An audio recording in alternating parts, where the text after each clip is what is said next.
Hello, good evening. Hi, Cameron. Good evening from Moldova, and I guess it's good morning in your case in the US, right? Yes, yep. It is 9 a.m. on a Tuesday morning here. Great, great. So this session, I think it will be like the wake up one for you on the other side of the ocean, and it's the almost the good evening one for us here in Moldova. Thank you very much for accepting our invitation to have this discussion with us. I will make just a short introduction. I'm Natalia Bejan. I'm the executive director of Startup Moldova Foundation. So we are an organization that is keeping the track of the tech startups development in Moldova. We are a young organization. We are a young ecosystem. We are still on the way of, growing, attracting investments, attracting great talent. And this idea of talking to investors, you are not the first one who we have been invited, but maybe as a coincidence, you are the second one from the US. So it's the second time that we're talking with someone who has experience and is actually directly involved in investments from the US side. So I'm looking forward to talk to you because I think it is quite important for our community in Moldova to understand and to hear the perspective of how can we attract investments into Moldova. Is that realistic? How is an investor looking for startups to invest in or initiatives to invest into? Are you looking for any, or maybe they are just coming your way? So we are going to discuss these topics throughout the next hour. And I would like to ask you to make a short introduction. Who are you? Where are you from? For our community as well to know who are we talking to today. Yeah, absolutely. So my name is Camron Zavell. I'm an associate at the Sorenson Impact Center. So we are a impact investment fund investing primarily in early, so seed to Series A stage investments. It's kind of a unique program in the sense that we use students for a lot of the diligence that we do, and then we have our kind of senior staff who kind of help guide the diligence along, connect with entrepreneurs, and ultimately make some of the final decisions. So I was a student with the program for about a year and a half. We're here in the David Eccles School of Business at the University of Utah. Following graduation, I spent a little bit of time at a growth equity investment firm and then corporate finance, and have recently returned to the Sorenson Impact Center full time. So as I said, we're kind of a unique fund in the sense that we do work with students. We also have about 3 different funds that we invest through. So there's the Sorenson Impact Foundation, which is a impact focused fund. When I say impact, I mean companies that are operating in line with the UN Sustainable Development Goals. So whether that's gender equality, poverty alleviation, whatever that might be. So that is through the Sorenson Impact Foundation. We invest globally. So many investments in sub-Saharan Africa, Latin America, Southeast Asia. We also have the University Venture Fund, which is focused here in the US. Again, same focus on impact. We also have our Fenton Fund, which is kind of our industry agnostic, not heavily focused on the impact there. So that's kind of a little bit about who we are here at the Sorenson Impact Center. My role is working with the students to guide diligence, connecting with entrepreneurs, sourcing deals, and ultimately providing recommendations to our investment committee. Super, that sounds great. And you are saying that actually Sorenson is focused on global investments, so not only in the US as such, but basically anywhere else in the world. Have you heard before about Moldova? What have you heard about us? Have you heard about any investments here or in the region, somewhere nearby, Ukraine, Romania, or like how much do you think Moldova is on any kind of map now for your circle? I'm not going to now extrapolate your answer to the whole United States, but still, this is one of the opinions. No, absolutely. So primarily, we haven't made very many investments into Europe. We're primarily focused on, again, sub-Saharan Africa, Southeast Asia, Latin America, where we're really focusing on the base of pyramid. So the people who are really at the bottom of socioeconomic statuses. And so some of the investments, for example, will be last mile delivery services for rural communities in Africa. So largely focusing on that base of pyramid. And given the political environment here in the U.S., COVID, all of these different factors, we've actually been focusing quite a bit domestically here on investments in the U.S., whether that be education, equity, whether that be race or gender. So I would say, from our perspective, we don't do a lot of looking in Europe, but we have made, as far as I know, one investment in Europe. So. Mm-hmm. And how do those ideas of investment come to your table? Is it usually that those initiatives are reaching you, or is Sorenson Center looking for those initiatives, startups, companies to invest into? Yeah, great question. So we have a lot of our deal flow that's coming from referrals, whether that's from some of our partners. It's a pretty tight knit community in terms of the venture capital space here in Utah. So quite a bit of referrals and connections. But we actually try to source quite a bit on our own. So whether that's going out and looking at, you know, tech summits or any kind of think tank type entities, different summits, basically anywhere where, pitch events have been a common way for us to source deals. I would say that the biggest piece is just referrals. It's really challenging to go out and find a lot, especially when you're going outside of the country. So I'd say referrals are really important as far as in events. Mm-hmm. And you've mentioned one interesting thing. It's about the events. How important do you think, like I do have an answer for myself and like the answer that I would give, but how important do you think it is for the startups to go to those events? Because some of the people think that that's just a waste of time and like purchasing the ticket and then like making a pitch and nothing comes out of it. And there are some other people, and maybe like investors as well, who say like, that's actually really the stage I'm going to look for potential next projects to invest into.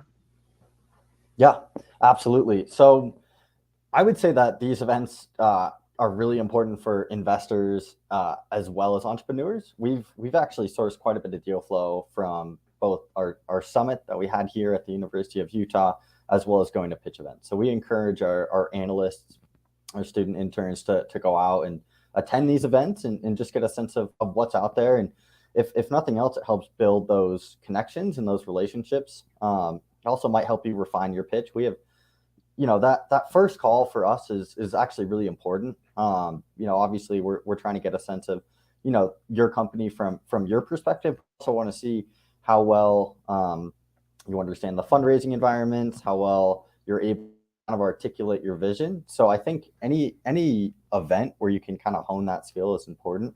But to answer your question, I do think those events are really important for us. Super.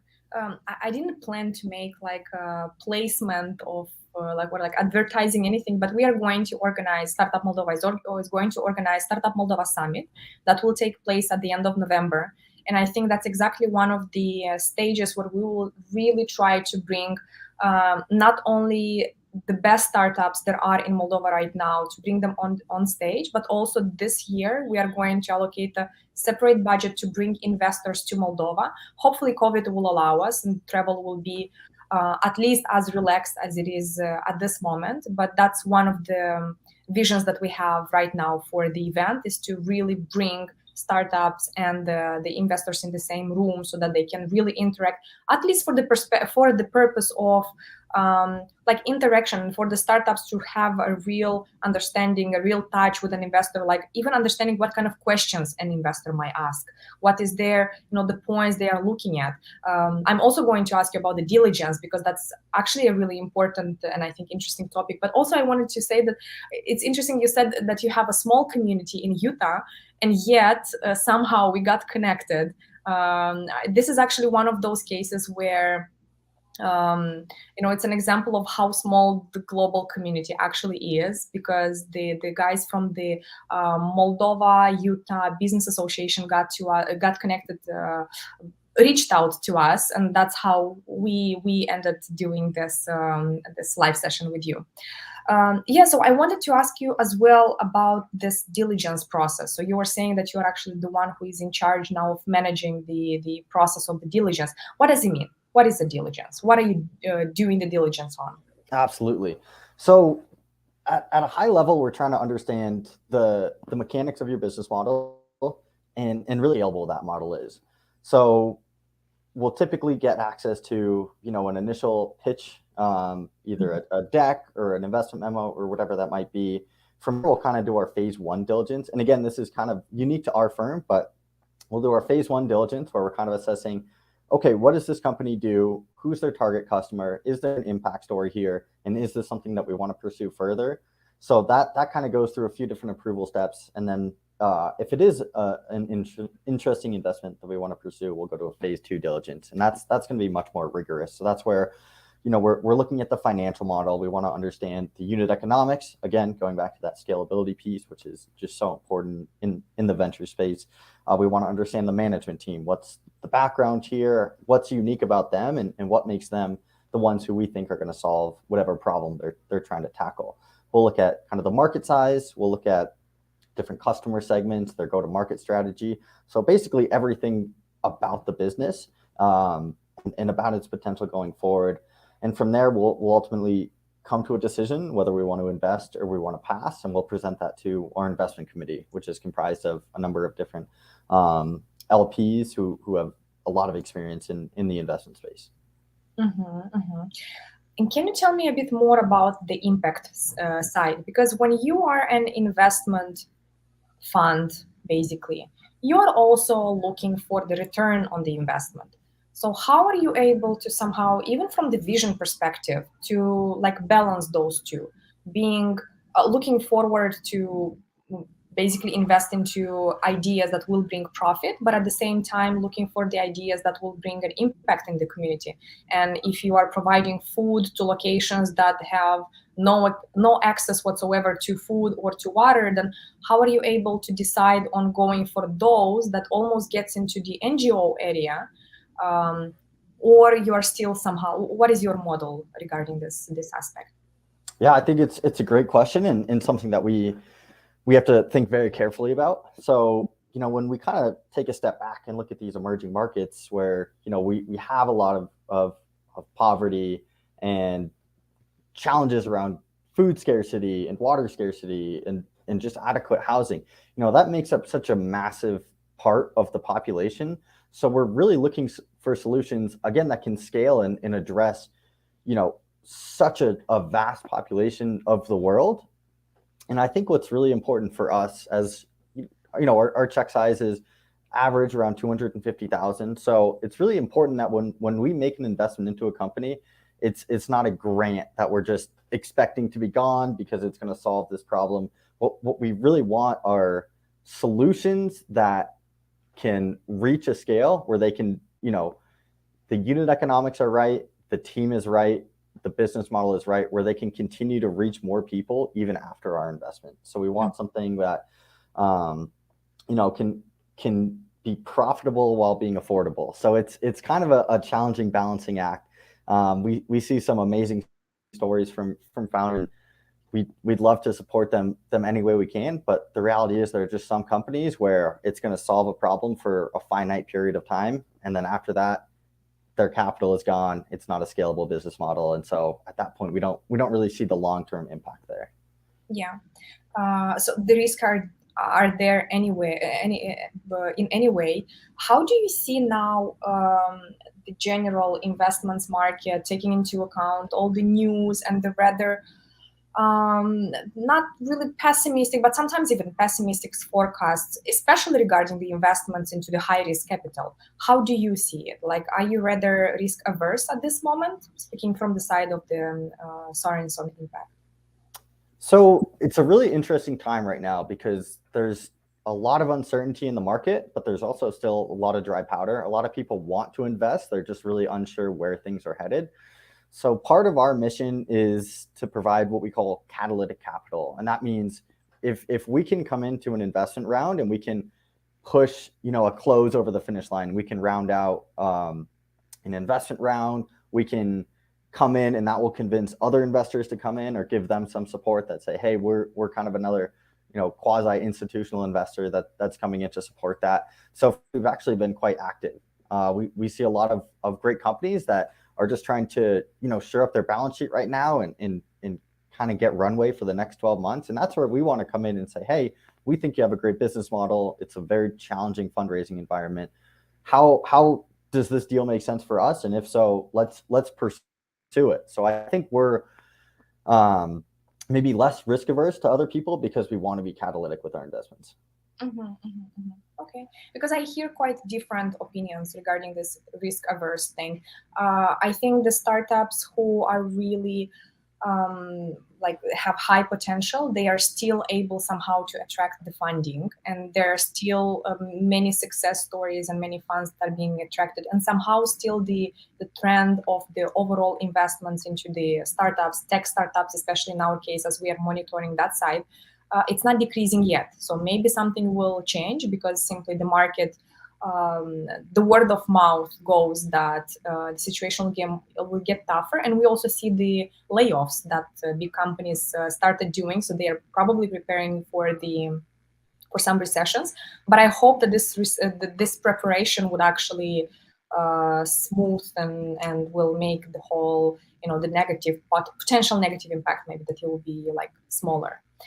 Can you please also tell me from your experience, because I believe that you've also seen quite many cases, what is in your opinion the usual reason for which the investments fail? Like what is usually the thing that goes wrong? So I think there's many different reasons that startups can fail. I think, not to sound like a broken record, the unit economics are just so important. So for instance, if you're a company that relies on some sort of sales strategy, direct to consumer sales or business to business sales, whatever that might be, and you're investing heavily in your sales team, I'd be really careful about making sure that investment is sound, and that the returns from those sales staff or that sales initiative or whatever that might be is appropriate.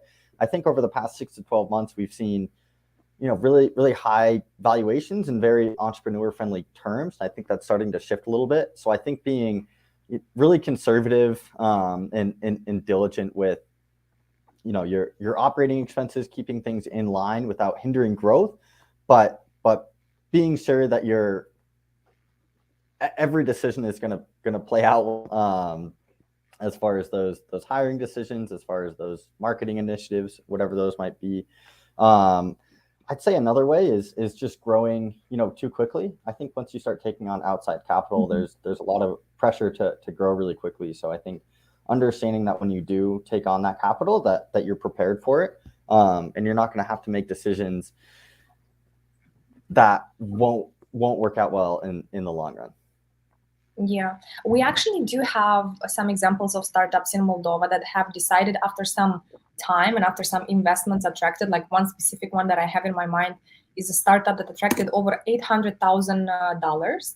And then at some point, they just decided that they don't want to go anymore for this crazy growth path, that basically they've already came up with the model of being sustainable, of being profitable. They understand how to scale, but in a more organic, reasonable way, and they've decided that becoming a unicorn is not exactly what they are targeting, because there is a lot of things at stake, a lot of things that you have to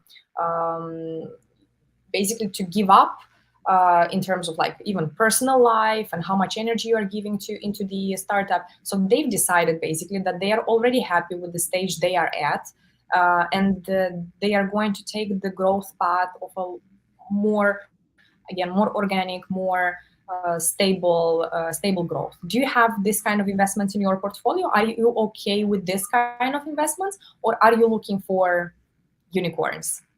So as an early stage venture, we are looking for those outsized returns. So when we allocate capital, we have some, again, understanding of the risk. We know that there's a lot of risk here, but we do want to see companies that are pursuing more aggressive growth trajectories.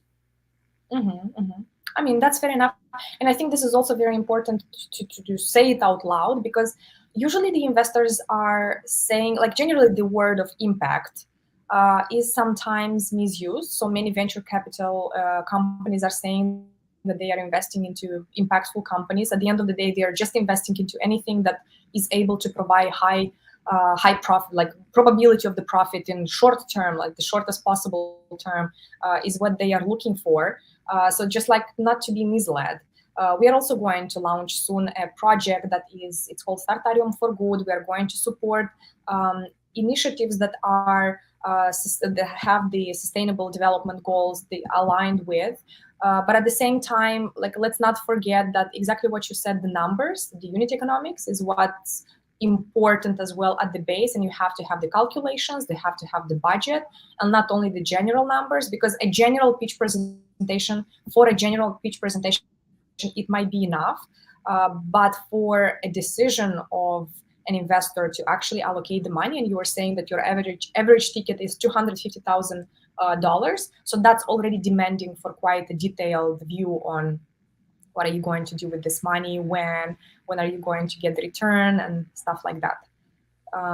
So yeah, I'm happy to hear that in your case the impact has a different definition and it's inside of your DNA, let's say, but it has been misused by many companies, I think. In terms of the US, do you discriminate somehow in terms of the states? Do you look mostly at Utah, or are you open to any other markets? So we have a lot of connections here in Utah. So it is, a much bigger part of our deal flow. But I encourage our analysts and whoever is sourcing to actually look at some of these underserved markets. I think, when we hear venture capital, we think of New York, we think of San Francisco, we think of these hubs, but the reality is that there's so much competition among investors that it's often really hard, especially at our size, to get into some of these deals. So, I mean, this is a completely different view, because what we usually hear, sorry for interrupting you, but usually what we hear is from the startup side, that they are usually in competition because there is only like 1 or 2 or 3 investors, and who's going to get the money. But you see it completely differently. Like you see it as a competition among investors, yeah? Absolutely. And so I think for us, where we want to, make our dollars go as far as possible, we really want to focus on underserved communities, and that includes underserved founders. So we want to be looking, outside of the traditional hubs, to find those investments that maybe have been overlooked by larger or more kind of noteworthy firms. So I think that's something that's really important for us. And, I think it's challenging when, you look at a hub like San Francisco and you see these outlandish valuations going on. But the startups continue to fail because I just think that there's, again, so much competition and so much pressure to raise the biggest rounds that you can with the most capital that you can. But I think in some of these more overlooked areas, we actually see some great deals with some great entrepreneurs who are at a size and stage that we can get behind them and make a real difference in their trajectories. Yeah, I'm really happy to hear what you're saying, because in a sense, I don't want to discriminate in any ways Moldova, but in a sense, especially for the US investors, Moldova is a remote location. And exactly what we are trying to do this month, this year, because Startup Moldova Foundation as an organization is a quite young body. We are trying to, raise our hand, raise our voice and say like, hey, we are here. We're a small economy. We are a remote location. We are probably far away, but still we do believe we have talents. We do believe we have interesting ideas that are worth paying attention to. I was thinking now about the part of the competition that you were mentioning with the investors. Do you somehow feel that you are in competition as well with the organizations that are giving grants? Because if we're speaking about, even startups that have social impact, sometimes there are global organizations like, I don't know, UN organizations, for example, that might give out grants without the, just a grant without getting back the money afterwards.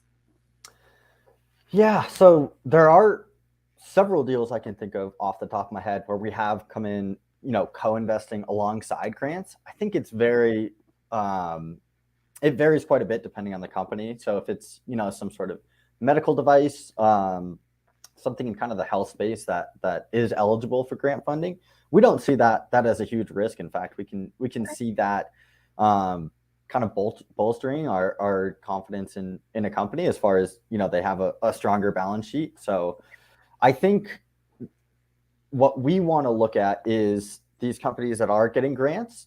We're happy to come in and invest alongside those grant providers.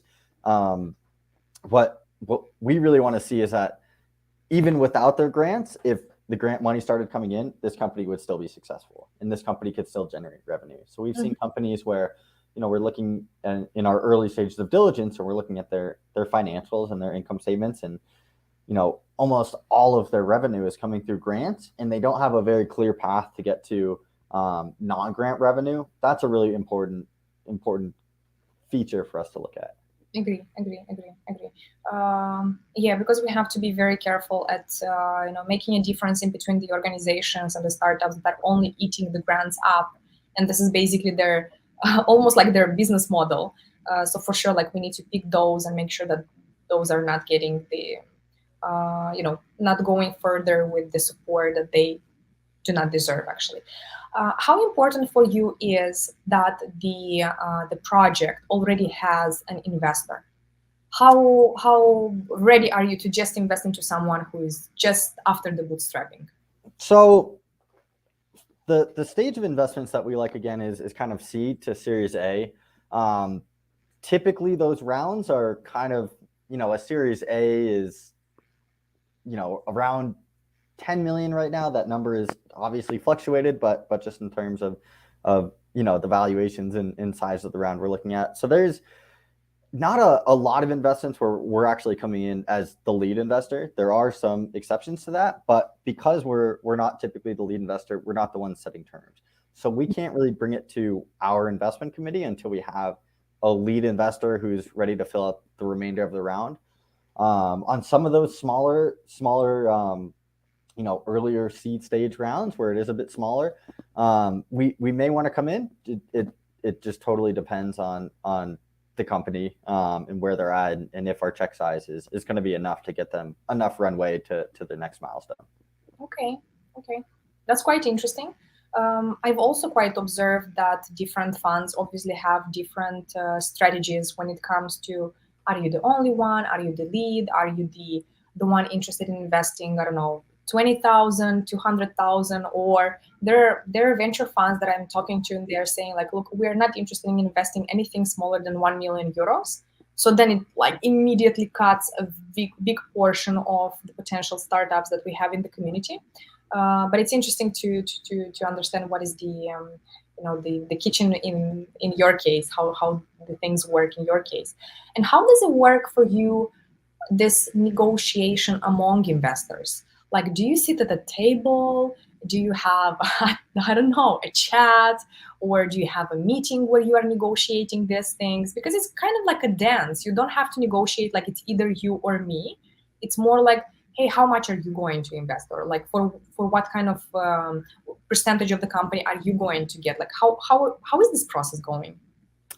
Another fantastic question. So I remember early on in my career, some advice that I got, if both parties walk away not totally happy, both parties are a little sad, little happy, I think it's a good negotiation. So, again, we want to support the entrepreneurs. And so we want to make sure that we're coming in alongside other investors who have the same respect for the entrepreneur and B vision that they are also there to support the founder in any ways that we can. So we do try to be strategic when we sit down with other investors and make sure, hey, your reputation is so important in the investment space. And so if we're co-investing against another firm who has a history of being challenging to work with for other investors, for the entrepreneur, they're going to take a lot of control through the board seats or whatever control they might have. That's a concern for us because we want to be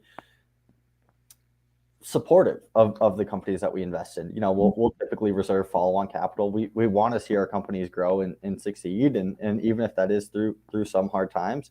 I think so. We will typically take a board seat or a board observer seat. So we don't typically have voting rights in the board of directors, but we do have some stay in, how decisions are being made and at least some transparency there. Again, it's as we don't typically lead the rounds, we're not the ones setting the terms. So a lot of that gets negotiated prior to us writing a check. That being said, we do look very carefully at the terms that have been negotiated before finally making that investment. Super interesting. And how does it work if there is any involvement from your side, from Sorenson's side, at the mentorship of the companies that you have in your portfolio? Like, I don't know, maybe you have tens or hundreds of companies. Do you actually come and bring an advisory perspective on things, or do the companies come back to you with some questions? Yeah. Can you still hear me okay? Yes, I can. Perfect. Yes, absolutely. As much support to our companies as possible. So we'll do various kind of ad hoc value add projects, whether that's helping a founder with market sizing, or looking into a new sales channel or new product development, whatever that might be. We try to give as much support as we can, and we're a really small team. There's 4 of us as kind of the full-time staff on the investment team, and I think especially some of the people in those director roles are just amazing. They've been entrepreneurs themselves. They've been in the space for so long. They have quite a bit of value that they can add. I think it's kind of on an as needed basis. So entrepreneurs will kind of reach out and say, hey, I'm having trouble with this. I'm having trouble with that.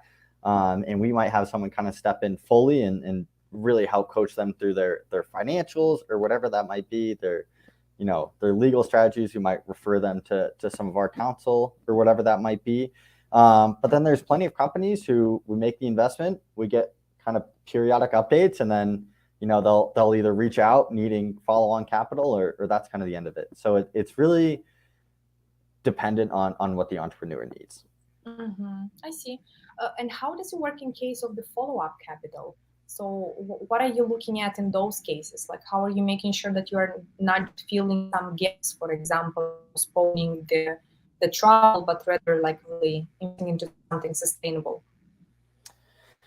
It's challenging, but it is a big part of our strategy is to reserve capital for follow-on investments. So I think when we look at a follow-on investment, it's kind of looking at a totally new company.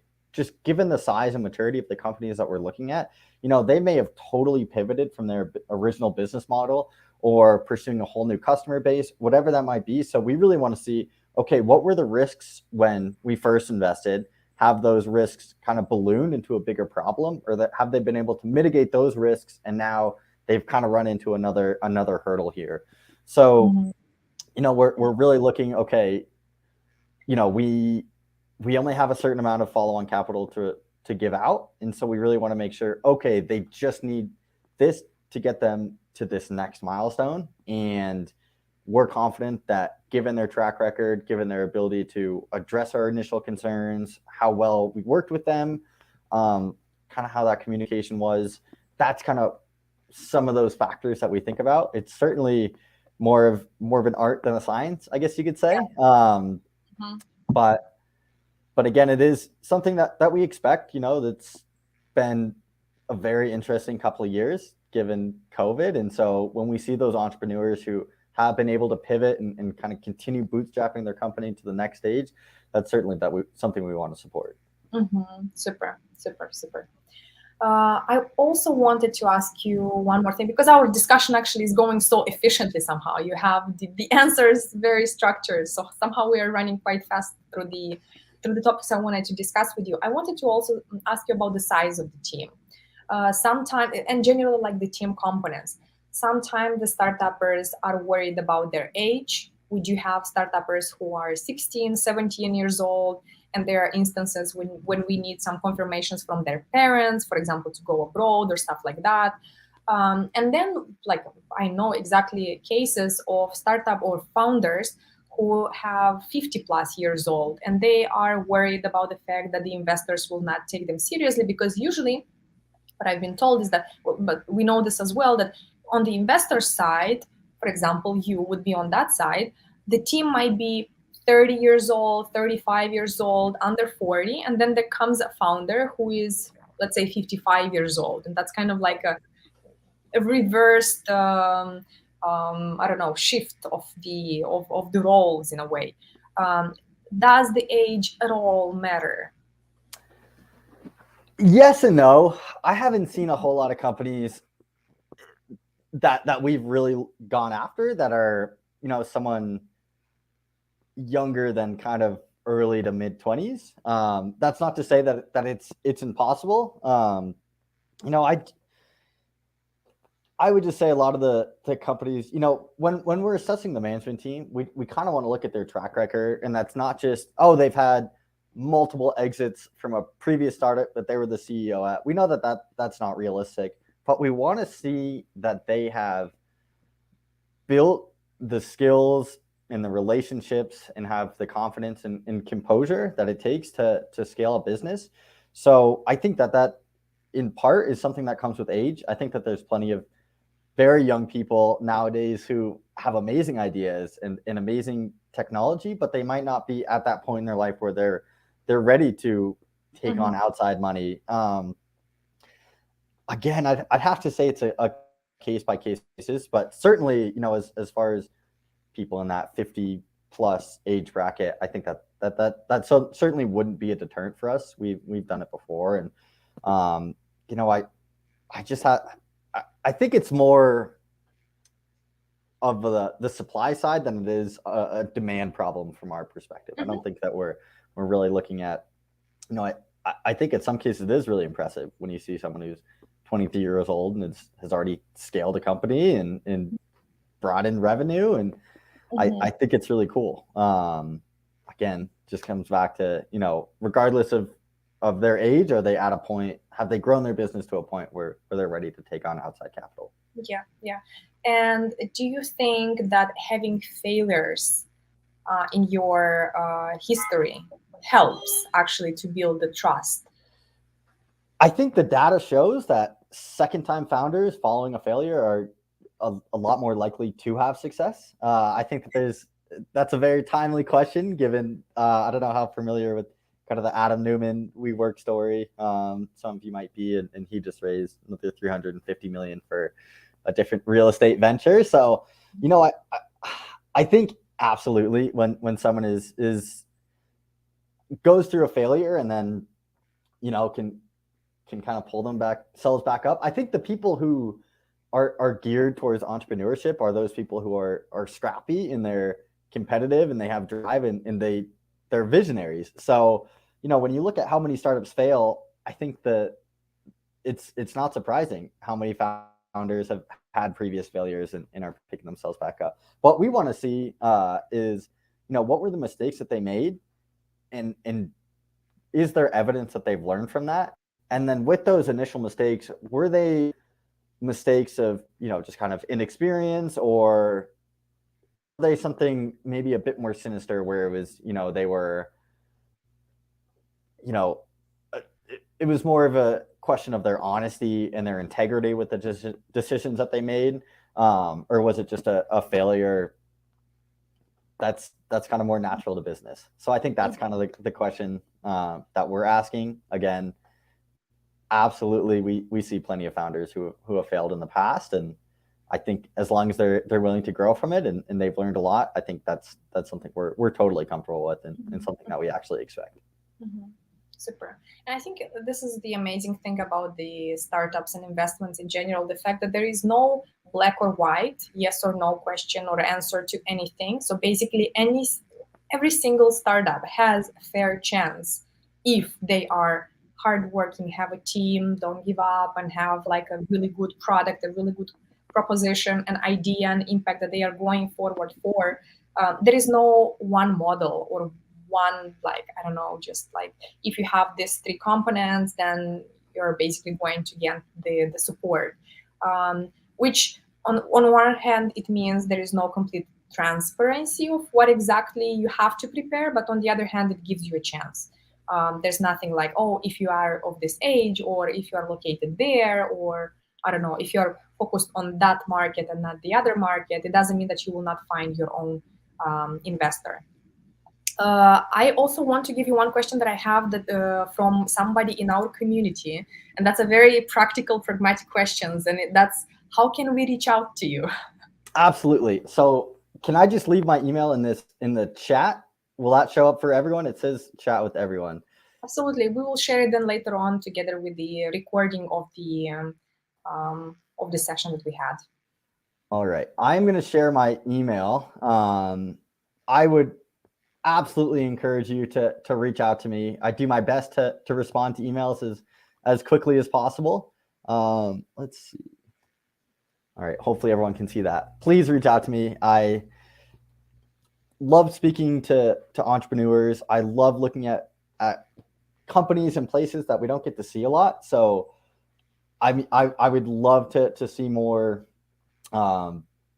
potential investments in Moldova. I think that would be, I would be grateful for that. So please reach out to me if you just have questions on, is this ready for investment, or I'm approaching this investor.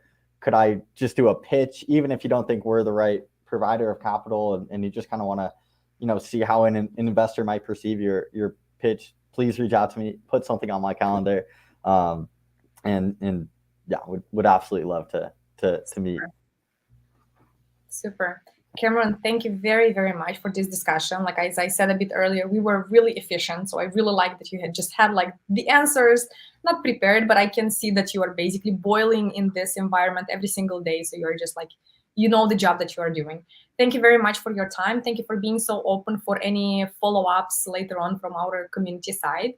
I don't know if you have any comments or any questions, then I'll just give you the floor now. If not, then I'll wish you a good day. Yeah, again, would just love to continue talking going forward. I think this was an awesome event. I really appreciate you having me. I hope at least some of what I said was helpful. I think there's certainly some times where I felt like I was talking in circles a little bit. So I think this was an awesome platform. Again, would love to connect with as many people as possible. And if you do have an in-person summit and you're willing to fly investors out, I would love to attend. So please keep me in mind for that. Super amazing. Thank you very much, Camron. And thank you so much. Yeah, have a great night. Take care. Bye-bye.